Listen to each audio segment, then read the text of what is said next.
کرناٹک کے وزیر برائے IT و BT پریانک کھرگے نے مرکز پر حد سے زیادہ قوم پرستی کو فروغ دینے کا الزام عائد کرتے ہوئے کہا ہے کہ اس رجحان نے بھارت کی عالمی ساکھ کو مجروح کیا اور داخلی سطح پر عوامی فلاح کو شدید نقصان پہنچایا ہے۔ انہوں نے بیرون ملک بھارتی طلبہ پر عائد پابندیوں، بے روزگاری میں اضافے، براہ راست غیر ملکی سرمایہ کاری میں کمی، بھارتی شہر ترک کرنے کے بڑھتے ہوئے رجحان اور مرکزی قیادت کے مبینہ دوہرے معیار کی طرف خاص طور پر توجہ دلائی۔ دکشن ڈائیلاگز 2026 پلیٹ فارم پر گفتگو کرتے ہوئے کانگریس صدر ملکارجن کھرگے کے فرزند و ریاستی وزیر پریانک کھرگے نے کہا ہے کہ مرکز عوام کے درمیان حد سے بڑھی ہوئی قوم پرستی کے تصور کو منظم انداز میں فروغ دے رہا ہے، جو بھارت کے لیے داخلی اور بین الاقوامی دونوں محاذوں پر نقصان دہ ثابت ہو رہا ہے۔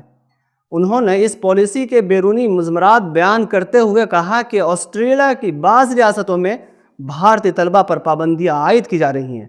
امریکہ میں ویزا کے حصول H1B میں پیچیدگیاں بڑھتی جا رہی ہیں، جبکہ یورپی ممالک بھارتی طلبہ کے لیے انتخابی ہدایات جاری کر رہے ہیں۔ پریانک کھرگے نے یہ دعویٰ بھی کیا ہے کہ ہر سال تقریباً 2.5 لاکھ بھارتی شہری اپنی شہریت ترک کر رہے ہیں، جو امرت کال اور وکست بھارت جیسے دعووں پر سنجیدہ سوالات کھڑے کرتا ہے۔ ان کے مطابق اگر ملک واقعی ترقی اور خوشحالی کی راہ پر گامزن ہے تو پھر بڑی تعداد میں شہریوں کا وطن چھوڑنے پر مجبور ہونا ایک تشویشناک علامت ہے۔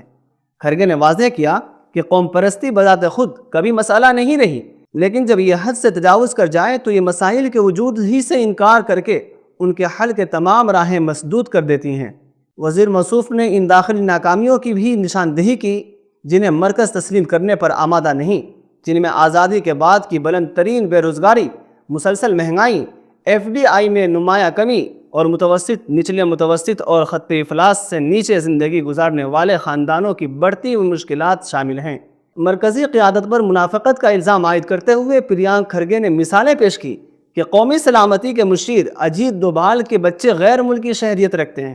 جبکہ وزیر خارجہ S جے شنکر کے اہل خانہ بیرون ملک مقیم ہیں۔